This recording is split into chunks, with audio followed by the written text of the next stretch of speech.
Hello everyone. Once again welcome to my channel Study Trench. आगे बढ़ने से पहले अगर आपको मेरा ये चैनल मेरा ये वीडियो पसंद आए then please do like, share and subscribe my channel. Thank you. आज का जो हमारा टॉपिक है उसे बताते हुए बहुत ही तकलीफ हो रही है क्योंकि बहुत ही दुखद घटना हुई है उत्तराखंड में जो 7 फरवरी को उत्तराखंड में हुआ है which is ग्लेशियर बर्स्ट यानी कि उत्तराखंड में ग्लेशियर्स टूट कर गिरे हैं जिसकी वजह से तबाही मच चुकी है पूरे उत्तराखंड में। और ये तबाही सिर्फ उत्तराखंड में ही नहीं बल्कि श्रीनगर, यूपी और भी कई सारे जिलों में देखी जा रही है। तो आइए बढ़ते हैं और जानते हैं कि आखिर क्या हुआ उत्तराखंड में, क्या डिजास्टर हुआ है और क्यों हुआ है। तो जैसा कि जानते हैं हम सब, काफी चर्चा में है ये न्यूज कि उत्तराखंड में ग्लेशियल ब्रेक हुआ है इन तपोवन रैनी एरिया ऑफ चमोली, यानी कि उत्तराखंड में चमोली एरिया में एक ग्लेशियल टूटा है। ग्लेशियर यानी कि बर्फ का एक बहुत बड़ा टुकड़ा जो कि आइडल पड़ा हुआ था कई सालों से, वो आज जाके टूट चुका है और उसके टूटने से मैसिव फ्लैश फ्लड आया है इन धौलीगंगा एंड अलकनंदा रिवर्स की वजह से उसके आसपास के सभी घर टूट चुके हैं। और उसी एरिया में ऋषिगंगा पावर प्रोजेक्ट भी बनाया जा रहा था जो कि टूट चुका है। इन सभी चीज़ों को हम लोग आगे बहुत ही डिटेल्स में जानेंगे और सारी पॉइंट्स को याद करेंगे जो कि हमारे एग्जाम पॉइंट ऑफ व्यू से बहुत ही ज़्यादा इम्पोर्टेंट होने वाले हैं। तो इसके अलावा इसमें यह है कि इस डिजास्टर के आने के बाद 18 लोग की मौत सुनने में आई है और अभी तक 200 मिसिंग है, यानी कि 200 के ऊपर भी आंकड़ा जा सकता है। और ये डिजास्टर हुआ है चमोली डिस्ट्रिक्ट में और ये कहाँ है? उत्तराखंड में। और ये क्यों हुआ? क्योंकि एक मैसिव एवलेंच टूट कर गिरा है। एवलेंच क्या होता है? बहुत ही बड़ा पहाड़ का हिस्सा जो कि टूट कर गिरा है और जिसके टूट कर गिरने की वजह से फ्लड हुआ है इन अलकनंदा एंड धौलीगंगा रिवर्स। इस तबाही की वजह से लगभग 170 लोग, 200 लोग जो मिसिंग थे उनमें 170 लोग, उनका डिस्ट्रीब्यूशन कैसे हुआ है कि 148 एम्प्लॉयज थे एनटीपीसी प्लांट में और उनमें 22 एम्प्लॉयज थे ऋषिगंगा में जो कि मिसिंग है, यानी कि 170 तो सिर्फ इन प्लांट्स में एम्प्लॉयड थे, एक एनटीपीसी प्लांट और एक ऋषिगंगा प्लांट। ये दोनों प्लांट्स वही चमोली डिस्ट्रिक्ट के पास ही कंस्ट्रक्ट हुए थे और यहीं पे एम्प्लॉयज थे ये आदमी और यहीं से ये लोग गायब है। उसके बाद से इनका कोई पता नहीं है। और ये जो बाढ़ है, ये जो फ्लड है, इसने 2 इम्पोर्टेंट पावर प्रोजेक्ट्स को बर्बाद कर दिया है, पूरी तरह से तबाह कर दिया है। फर्स्ट है 13.2 megawatt Rishiganga hydro electric power project और सेकंड है Tapovan NTPC project on Dhauliganga river. और धौलीगंगा रिवर जो है अलकनंदा रिवर का ही एक ट्रिब्यूटरी है। आइए देखते हैं कि इस उत्तराखंड के डिजास्टर की वजह से कौन कौन से मेजर प्रोजेक्ट्स हैं जो कि अफेक्ट हुए। जैसा कि अभी अभी हम लोगों ने देखा, ये ऋषिगंगा पावर प्रोजेक्ट, ये हाइड्रो इलेक्ट्रिक पावर प्रोजेक्ट है जो कि 130 मेगावाट का था। It was privately own which got completely destroyed due to this massive flood. The second one is Tapovan hydropower project on Dhauliganga river. This Dhauliganga river is a tributary of Alaknanda river. Remember that. Okay. It is a tributary of Alaknanda river. Now, apart from this, several other projects which were constructed on Alaknanda and Bhagirathi, यानी कि अलकनंदा और Bhagirathi river पे और भी जितने भी projects थे उन सभी पे बहुत ही भारी असर हुआ है, उन सबको बहुत ही भारी नुकसान झेलना पड़ा है। ओके, नेक्स्ट देखते हैं कि इन सारी चीजों की वजह क्या है, इस डिजास्टर के आखिर जड़ क्या है। अचानक से कैसे ग्लेशियर पिघल गया, अचानक से कैसे इतना फ्लड आ गया, अचानक से इतना ज्यादा डिस्ट्रक्शन हो गया, वो भी दो मेजर पावर प्रोजेक्ट्स पे। तो एज पर साइंटिस्ट, कुछ साइंटिस्ट ये कहते हैं कि जनरली ये जो फ्लड है फ्लड जनरली हम लोग जानते हैं कि फ्लड आने की वजह क्या है, सीवियर थंडरस्टॉर्म या फिर हैवी रेनफॉल, स्टॉर्म या फिर melting of water from snow. ये सारे मेजर रीजंस होते हैं फ्लड आने के। अगर बहुत ही ज़्यादा बारिश हुई, बहुत ही ज़्यादा तेज स्टॉर्म आया या फिर बर्फ या आइस अगर पिघलने लगा तो उनकी वजह से ये पैसिव फ्लड होता है। और क्या रीजन कहा जा रहा है कि इस फ्लड के होने की वजह क्या है, ड्यू टू डैम और लीव ब्रेक्स, यानी कि डैम्स वगैरह जो होती हैं उनमें अगर किसी तरह का ब्रेकेज हुआ तो वो भी एक वजह बन सकती है। थर्ड क्या वजह बताई जा रही है बाय आवर एक्सपर्ट्स, दैट कुछ एरियाज जो वॉल्केनोज के आसपास होते हैं, अगर वहां पे वॉल्केनिक एरप्शन हुआ है तो वहां पे भी फ्लैश फ्लड होने के चांसेस होते हैं। ऑलराइट, और क्या कहा जा रहा है कि फ्लैश फ्लड होने का जो मेन रीजन होता है generally it is intensity and distribution of rainfall.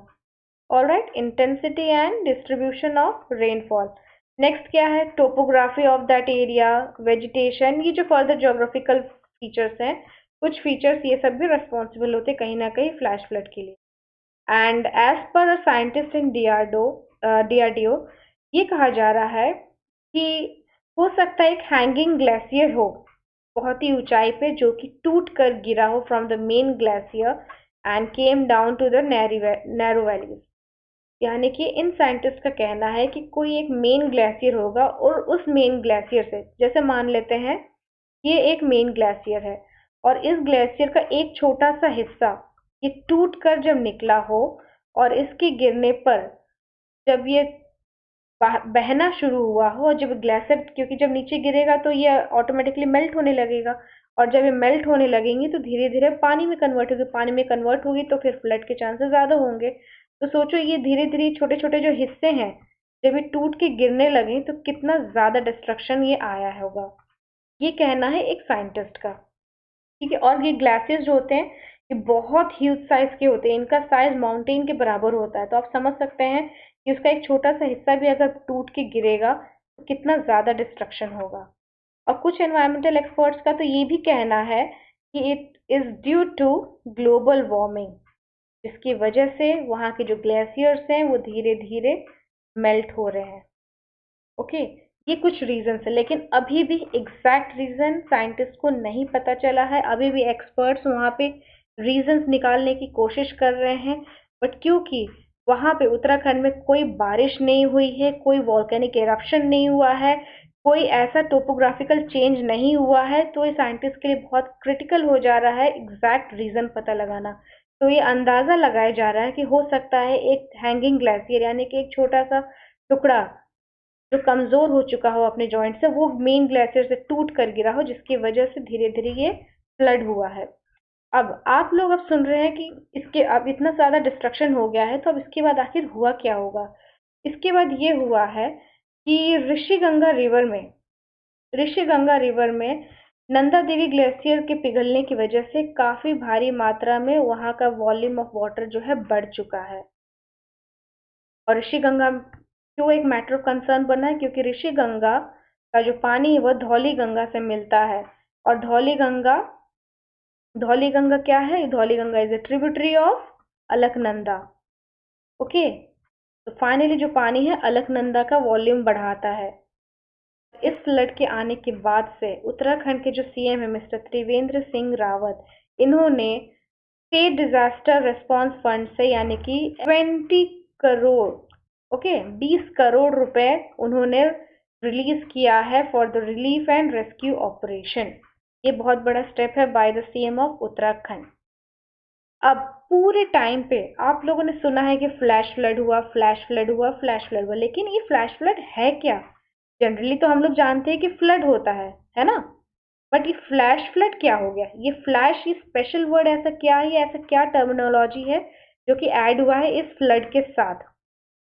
Okay, तो अब ये हम लोग जानते हैं कि ये है क्या, क्योंकि ये फ्लैश फ्लड जो टर्म है ये आपके एग्जाम पॉइंट ऑफ व्यू से अब बहुत इंपॉर्टेंट होने वाला है, तो इस स्लाइड को जरूर ध्यान से सुनिएगा। देखो, फ्लैश फ्लड क्या होता है? जनरली फ्लड क्या होता है कि बाढ़ आई, तबाही हुई, खत्म। लेकिन ये फ्लैश फ्लड क्या है कि इमिडिएटली, अगर इमिडिएटली किसी वजह से पानी का लेवल बहुत ही हाई लेवल पे बढ़ा, इमीडिएटली, तो उसे कहते हैं फ्लैश फ्लड। बट जनरली जो फ्लड होता है, अगर बारिश हो रही है तभी फ्लड होता है जनरली, है ना। और बारिश क्या होता है, इमीडिएटली तो होता नहीं है, वो कुछ घंटों तक चलता है, लेकिन ये इंटेंस होता है। ओके, इसका जो राइज होता है वो इंटेंस यानी कि बहुत ही इमीडिएट होता है, बहुत ही सडन होता है, जिसकी वजह से फ्लड जो है उसके चांसेस बहुत ही ज़्यादा हाई हो जाते हैं और बहुत ही ज़्यादा हाई क्वांटिटी में उसके वाटर लेवल जो है राइज कर जाते हैं। ओके, और ये बहुत ही शॉर्ट ड्यूरेशन ऑफ टाइम के लिए होता है, बहुत ही हाई पीक पे होता है, बहुत ही कम टाइम में बहुत ही ज़्यादा क्वांटिटी में होता है, यूजुअली लेस देन 6 आवर्स। ठीक है, ये इसके कुछ फीचर्स हैं फ्लैश फ्लड के। अब डायग्रामेटिकली हम लोग देख लेते हैं, जो कि आपके एग्जाम पॉइंट ऑफ व्यू से इंपॉर्टेंट है। गाइस, इस स्लाइड में एक एक पॉइंट जो हम बताएंगे वो आप लोग ध्यान से सुनिएगा। द फर्स्ट पॉइंट, ये देख लीजिए, ये जो फर्स्ट पॉइंट है आपका, यहाँ पे एक्चुअली ग्लेशियर बर्स्ट हुआ in Raini village in Chamoli. Chamoli district है, वहाँ पे एग्जैक्टली जो गांव का नाम है वो रैनी। और यहाँ पे इस डिजास्टर के होने की वजह से कई सारे हाइड्रो पावर प्लांट और एनटीपीसी प्लांट जो तपोवन में है और जो ब्रिजेस है, इन सबको हार्म मिला है, इन सबको नुकसान झेलना पड़ा है। सेकंड पॉइंट देख रहे हैं हमारे, ये है, ये तो चमोली था हमारा। ऑलराइट, ये चमोली था। सेकंड क्या है, ये विष्णु प्रयाग है। विष्णु प्रयाग, यहाँ पे धौली गंगा जो है बह करके विष्णु प्रयाग में आती है। यहाँ से धौली गंगा रिवर बही और यहाँ पे आकर विष्णु गंगा पे फाइनली मीट हो गई। नेक्स्ट क्या है, नेक्स्ट पॉइंट यहाँ पे फाइनली अब पानी कहाँ पहुंचा, अब ये पानी बहता हुआ कहाँ गया है, अलकनंदा।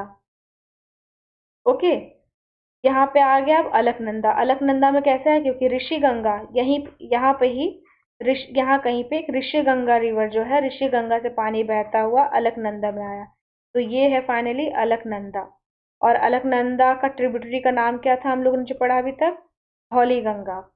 ठीक है, तो ये पूरा उत्तराखंड का सिनेरियो था। अब उत्तराखंड से बहते हुए पॉइंट नंबर 4 पे आ जाइए।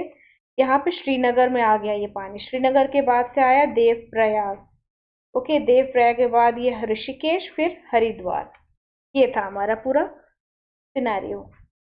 नेक्स्ट है, अब उत्तराखंड के बारे में कुछ जान ले। कि सबसे पहले तो पता चल ही गया होगा कि उत्तराखंड के सीएम कौन है, मिस्टर त्रिवेंद्र सिंह रावत। नेक्स्ट क्या है, Dhauli Ganga is one of the important tributaries of, Dhauli Ganga किसका इम्पोर्टेंट ट्रिब्यूटरी है, अलकनंदा का। ठीक है, और किसका इम्पोर्टेंट ट्रिब्यूटरी है, नंदाकिनी का भी है, पिंडार का, Mandakini and Bhagirathi. Dhauli Ganga is joined by Rishi Ganga river. It originates from Vasundhara तल। धौली गंगा कहाँ से ऑरिजिनेट होता है, वसुंधरा तल। और ये क्या है, बहुत ही लार्जेस्ट ग्लेशियल लेक है in Uttarakhand. It merges with Alaknanda. See, Dhauli Ganga और अलकनंदा हमेशा एक साइड कोइंसाइड करेंगे। नेक्स्ट, क्या इंपॉर्टेंट टर्म है हमारे उत्तराखंड के बारे में, कि एक नेशनल पार्क है जो आपको याद रखना है, क्योंकि ये नेशनल पार्क फॉर श्योर किसी न किसी एग्जाम में जरूर आने वाला है। Nanda Devi national park which is located in Uttarakhand. Lastly हम लोग मूव करेंगे अपने डायग्रामेटिकल रिप्रेजेंटेशन की तरफ, जहाँ पे हम लोग ये सारे इंपॉर्टेंट ट्रिब्यूटरीज को हम लोग डायग्रामेटिक वे में समझेंगे। सबसे पहली बात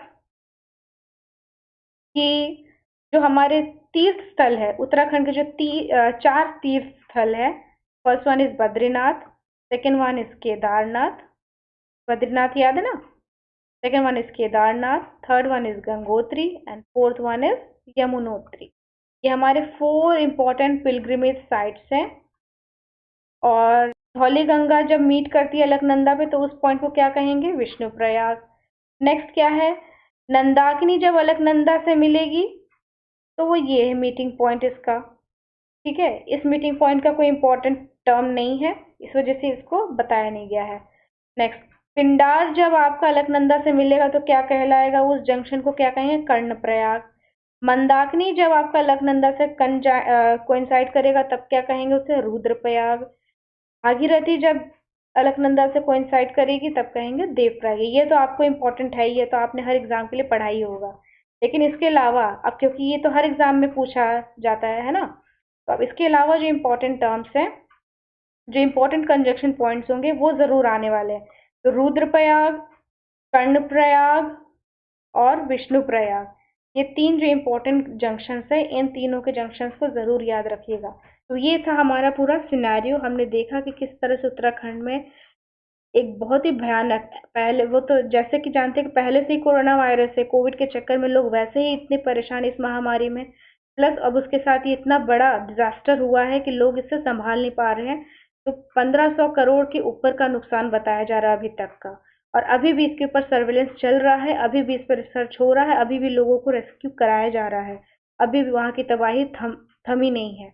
So pray for them guys and all the best for your exam, and keep studying and keep following my channel. Thank you all.